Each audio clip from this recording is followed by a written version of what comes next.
bisa jaga diri. Ini kita semua punya kehidupan ini membuat kita selalu buat tidur. Benar. Kadang membuat kita yang punya ilmu, kadang-kadang kita lupa diri siapa kita. Ketiga, kita yang punya harta, kadang-kadang kita lupa diri siapa kita. Kita yang punya pangkat, kadang-kadang kita lupa diri siapa kita. Orang yang begini namanya orang tidur. Nanti kalau mati baru bangun. Bangun dulu sebelum mati. Jadi tak kaget nanti jumpa malaikat maut. Namanya mati ma'nawi. Inilah para awliya hidupnya. Para awliya itu begitu hidupnya, selalu sadar. Qul ya kadzana. Wahai Musa, jadilah engkau orang yang sadar. Jadi sekarang jadi orang mana? Jadi orang mati atau orang sadar? Sadar. Contoh simpel lagi. Ada orang hijau dikasih makan daging, sedap enggak? Tidak. Yang enak makan daging itu siapa? Orang yang sadar. Tahu-tahu bangun dari tidur, ngapa mulut saya ada rasa rendah? Tadi tidur makan dah, tidak sedap. Atau orang tadi punya kenikmatan dalam mimpi, dia ini dalam mimpi jadi raja. Dalam mimpi tadi mimpi jadi raja. Bangun selesai nggak? Selesai. Jadi orang sadar itu. Jadi orang sadar. Saya bercakap ini bukan ucapan saya, tapi dari Nabi Muhammad. Manusia itu semua tidur, kata Rasulullah. Kapan dia bangun? Kalau dia sudah mati.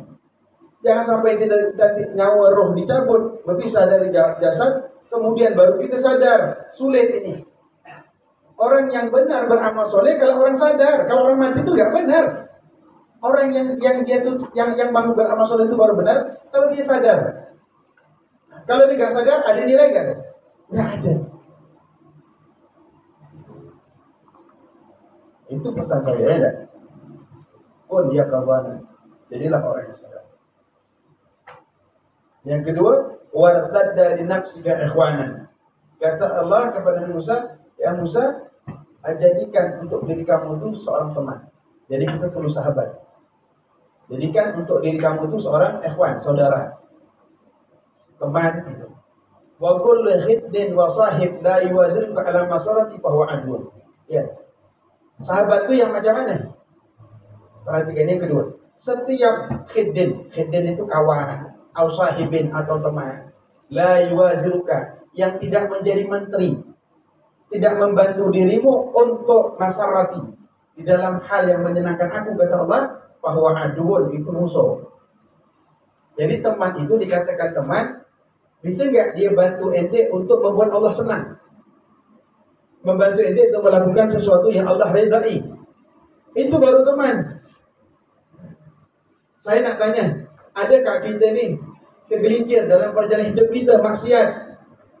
Dia salah, lalu dinasihatin teman kita ni yang benar begini, kita senang atau marah? Kita melakukan kesalahan, lalu kawan kita datang kepada kita, orang itu bernasihatin kepada kita, Pak, kamu ini salah, coba yang benar itu begini. Kita marah atau senang? Kalau kita katakan senang, ya benar. Kenyataannya bagaimana? Marah. Padahal teman yang sejati itu adalah teman yang selalu memberi bantu kamu, mengarahkan kamu kepada sesuatu yang membuat Allah ridha pada kamu. Itu baru teman. Kalau walaupun makan sepiring, tidur satu kasur, satu selimut, bagi makan nasi berdua, satu piring bagi dua, tapi kalau tidak membantu kamu untuk mendatangkan ridha-Nya Allah, itu musuh, sekalipun istri di rumah. Paham tak tu? Jadi mana perhatikan mana kawan itu siapa? Bisa bantu tak kita untuk dekat sama Allah? Baru kawan. Kalau tidak, bukan. Itu kawan. Itu baru kan? Jadi wa kullu khidnin wa sahibin la yuwazirka ala masarati bahwa aduin. Setiap teman, kawan yang tidak membantu engkau untuk mencapai kesenangan aku, kata Allah Ta'ala, bahwa aduin, dia musuh kamu. Jangan dekat-dekat. Yuk kita main apa lah, main judi ke saya ada duit. Ni ada bantu judi, bukan bantu tu musuh. Faham tak? Jadi ini pesan kedua tadi. Pertama, jadilah orang sadar. Yang kedua, lihat teman itu pengertian teman. Kalau bantu teman itu kawan, kalau tidak bukan musuh. Sekalipun kita makan satu piring, satu lapang, tidur satu atap, tidur satu kasur, ya, ini bukan kawan, tapi musuh buat kita. Itu pesan. Kemudian Allah Ta'ala mengatakan, Ya Musa malak. Ya Musa, kenapa kau? Waladaru zalimin falaysa laka bidar. Kata Allah, sungguh negerinya orang-orang zalim itu bukan negerimu. Ini dunia bulat sikuan. Yang membuat orang itu ketika masuk di dunia ini, ya, itu punya kehidupan masing-masing, punya negerinya masing-masing. Paham tak? Nah, di antara kita ini Allah takdirkan ada yang menjadi zalim.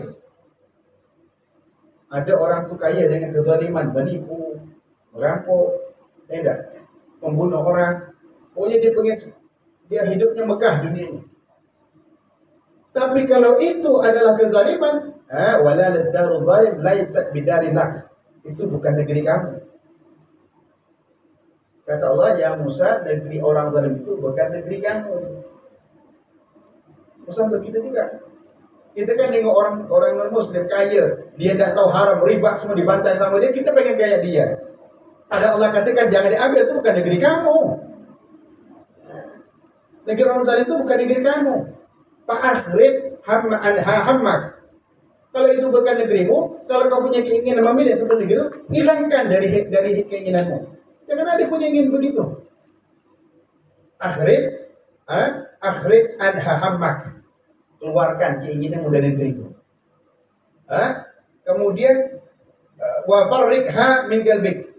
Pisahkan hatimu dari ingin memiliki negeri itu. Bukan negeri kita ini. Kalau yang negeri orang yang zalim itu, walaupun dia hidup melaksanakan raja, bertahankan segala sesuatunya, tapi dia zalim, bukan milik. Itu tidak bisa ditiru. Jangan kau miliki yang begitu. Lalu kata Allah Ta'ala, apa? Falaysad daru illa li'amin amila bil khair. Tidak ada negeri kecuali untuk orang yang beramal, yang dia beramal soleh di dalamnya. Fa ni'mad daru ya, dan senikmat dan sebaik-baik negeri adalah itu negeri yang dijadikan sebagai amal soleh. Itu Allah sendiri yang ngasih tahu. Jadi biar hidupnya megah, glamor, mewah, tapi nggak ada amal soleh, laisad dar. Itu bukan negeri. Kita nggak, itu orang zalim, nggak bisa jamin. Jadi yang paling baik itu apa? Orang yang beramal soleh, itu negeri kita. Kita bisa duduk begini, itu negeri yang paling bagus. Kita bisa ibadah, itu negeri sebaik-baik negeri yang kita huni adalah negeri yang dijadikan amal soleh di dalamnya. Ini hidup ditampilkan dengan aksesoris hidup, tapi beramal nggak pernah. Kita pengen kayak dia, laisad dar. Itu bukan negeri kau, hanya Musa. Jangan diambil. Dia nggak pernah ibadah dan nggak kenal Allah. Kita kenal Allah, punya Rasulullah. Kita pengen kayak dia, gara-gara dunianya. Silakan kita bekerja, jadi apa segala macam. Tapi ingat, kita punya sesuatu yang hebat. Kita punya Allah, punya Rasulullah. Kita ambil itu. Jadi negeri orang zalim bukan negeri kau, hai Musa, bukan negeri kita. Negeri kita mana? Negeri yang kita jadikan amal soleh. Itu baru tempat kita, itu baru rumah kita, barulah kehidupan kita. Itu dia. Kalau tidak menjadikan kesempatan dunia ini sebagai amal soleh, maka kau masuk dalam negeri zalim. Itu bukan negeri kamu. Kita masuk ini bagi ini. Hari kehidupan ini di tengahnya. Itu pesannya Allah. Jadi 3 tadi. Kemudian Allah juga mengatakan, Ya Musa, wahai Musa, ini mursid di zalim. Aku selalu mengintip kepada orang yang berbuat zalim. Apa yang Allah intip? Hatta akhida, sampai aku akan mengambil minhu dari orang zalim tadi, liman zalamahu, untuk orang yang ia zalimi. Ketika kita berlaku zalim sama orang, itu Allah selalu melihat tuh, ngintip. Kalau dia enggak minta halal kepada orang yang dizalimi, aku akan mengambil dan menyiksa dia sebagai balasan bagi orang yang dia zalimi. Kita perhatikan berapa banyak orang yang kita zalimi, yang perlu kita minta maaf tuh. Jadi kalau orang berlaku zalim, Allah intip hidupnya. Untuk dia apa kan? Untuk diambil balasan untuk orang yang dizaliminya. Maka itu cepat-cepat kita istighfar, cepat-cepat kita minta maaf, minta halal kepada orang yang kita zalimi. Kalau dia jauh, kita istighfar. Kadang-kadang kita suka tak sadar, betul tak? Yang begitu. Kemudian, ya Musa, wahai Musa, idza ra'aital ghina mubilan, wahai Musa, jika engkau melihat kekayaan datang kepada engkau, faqul, katakan, dzambun ujilat aqubatuh. Ini dosa yang siksaan ini disegerakan. Ini mahal ini maknanya. Ghina itu artinya kaya. Kita ni kadang-kadang punya sesuatu yang kita sekarang miliki. Jangan sampai kita melepas diri sebagai orang fakir dengan Allah. Bukan maknanya tadi itu kaya nominal. Banyak ada orang soleh kaya. Guru saya itu kaya tak? Abu Yamin tak kaya tak? Yang saya depan mata saya je. Kaya. Tapi hatinya enggak pernah membuat diri kaya kepada Allah Ta'ala. Sampai enggak butuh sama Allah Ta'ala. Ini kalau kita punya sesuatu, kemudian sesuatu tadi membuat kita berpaling, merasa kita cukup dengan apa yang kita punya, sampai kita hati kita enggak fakir kepada Allah Ta'ala, itu siksaan, dosa. Maka itu kalau orang rujuk mengatakan, apabila datang kekayaan, dia katakan, "Dapun ujilat uqubatuh." Ini dosa yang disegerakan, siksaannya. Jadi bukan berarti kita tidak boleh kaya, bukan. Apapun yang kita miliki itu jangan sampai sesuatu yang kita miliki tadi membuat kita merasa gak butuh sama Allah lagi. Ini yang gak boleh. Ini dosa. Ujilat uqubatuh. Sebuah dosa yang disediakan siksaannya. Banyak gak kita gitu tuh? Beda tuh doa kalau di rumah gak ada duit, gak ada duit. Beda. Gak sama dia posisinya. Kalau ada duit, tenang. Kenapa? Karena ada duitnya, besok bisa makan. Tapi kalau ada, baru dengan Allah ini pakai. Nah kita ini hidup itu jangan sampai hati kita ini berubah dengan keadaan kita ini, tetap kita panggil kepada Allah Ta'ala. Jadi maksud hadis ini, kalimat ini, bukan kita tak boleh jadi orang kaya. Boleh. Orang yang kaya, Muslim yang kaya itu lebih kuat imannya ketimbang orang yang miskin. Tapi jangan sampai aksesoris hidup kita ini sampai membuat kita itu lupa dengan Allah. Kita punya segalanya, kita punya kenikmatan yang sempurna, kita makan sedap, kita rumah mewah, kita punya jalan yang hebat. Tapi kita membuat hati kita merasa kaya, sampai kita tidak butuh sama Allah. Ini dan berujilat uqubatuh, dosa yang disegerakan siksaannya. Jadi kalau orang yang kaya sampai membuat diri lupa sama Allah Ta'ala, itu siksaan. Jadi sebesar apapun kita sekarang, semewah apapun hidup kita, jangan sampai kita lupa fakir butuh dengan Allah Ta'ala. Yang cerdas akalnya jangan sampai lupa dengan Allahnya. Yang mewah hidupnya jangan lupa dengan Allahnya. Yang alim, yang soleh, jangan sampai amal solehnya itu yang membuat dirinya melupakan butuh sama Allah Ta'ala. Ini mahal. Jadi kalau kita hidup ini, silakan mau jadi apa, tapi jangan hilangkan rasa fakir kamu kepada Allah Ta'ala. Silakan. Itu jangan hilang gitu. Kalau itu hilang, semua aksesoris hidup ini dosa, siksaan. Kemudian Allah katakan, wa idza ra'aital faqra, tapi kalau kau lihat kefakiran, fakir. Baik fakir ini di sini maksudnya mimpi jiwa. Artinya kita punya perasaan dengan Allah selalu butuh. Sekalipun kita punya lengkap semuanya. Apalagi memang kita enggak punya apa-apa. Maka katakan Musa, marhaban bi syi'ari salihin. Selamat datang ciri-ciri orang soleh. Jadi orang soleh itu ciri-cirinya apa? Fakir, bukan fakir nominal saja, tapi hatinya fakir kepada Allah Ta'ala, butuh kepada Allah Ta'ala. Itu ciri orang soleh. Paham? Jadi kalau kita lihat, itu ada Habib Jafar, Habib Omar, ini semuanya orang-orang kaya semua, Habib Anis, tapi hatinya fakir dengan Allah Ta'ala. Lihat, itu orang soleh. Kalau untuk jadi orang soleh itu penampilan macam saya juga jadi orang soleh. Orang sebut apa enggak? Kesorban. Tapi hatinya susah ini juga. Jadi yang dikatakan fakir tadi, fakir batin sama Allah Ta'ala. Itu harus punya segala-galanya. Jangan sampai hilang. Jadi kemegahan apapun yang kau miliki saat ini, sampai membuat engkau kembali berpaling daripada Allah Ta'ala dengan sebuah kenikmatan ini, maka engkau mendapat dosa. Dosa. Bisa paham tak maksud saya? Paham tak? Itu.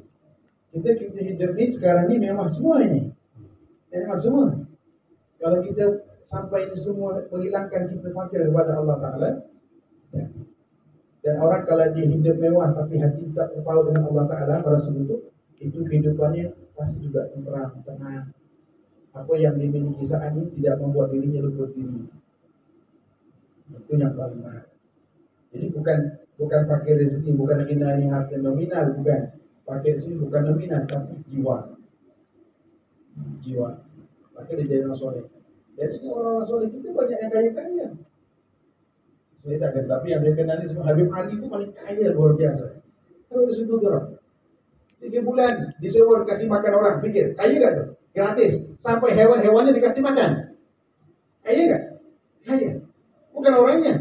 Masa penciklat disewa dikasih makan 3 bulan berturut-turut, orangnya, hewannya dikasih makan sama Habib Ali. Kaya. Tapi hatinya fakir kepada Allah Ta'ala. Jadi salihin itu bukan kita nggak bisa pakai sufi itu zaman sekarang.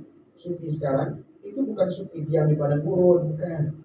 Sufi itu batin. Kalau itu sufi dikatakan sufi tadi itu batin dia.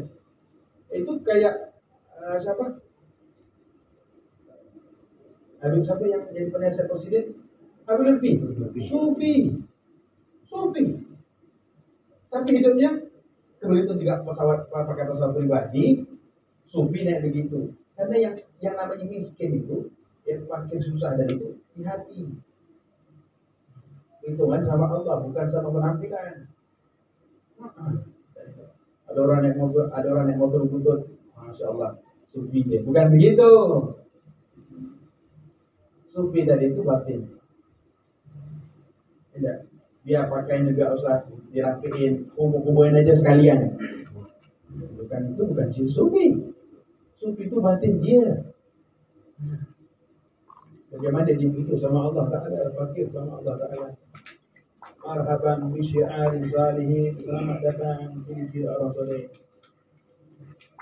Itu di Allah Alaihi. Ini kita pikiran juga harus sadar. Tapi masih mending kalau pikiran kita gak sadar. Masih mending yang anggota tubuh kita nak pikir, cuma gak pikir sama sekali. Tapi usahakan kalau kita pikir itu sadar. Benar gak yang buat kita pikir itu siapa? Allah Ta'ala. Maka panakkanlah itu semua pada Allah Ta'ala.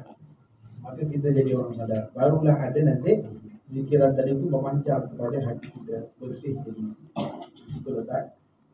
Semoga bermanfaat daripada kalimat-kalimat yang sedikit ini untuk kita semua. Amin ya rabbal alamin. Allahumma fa'na bima 'allamtana wa 'allimna ma yanfa'una wa zidna ilman. Allahumma inna na'udzubika min ilmin la yanfa' wa qalbin la yakhsha wa nafsin la tashba' wa la yusma' wa sallallahu ala sayyidina Muhammadin wa ala alihi wa sahbihi wasallam. Walhamdulillahi rabbil alamin.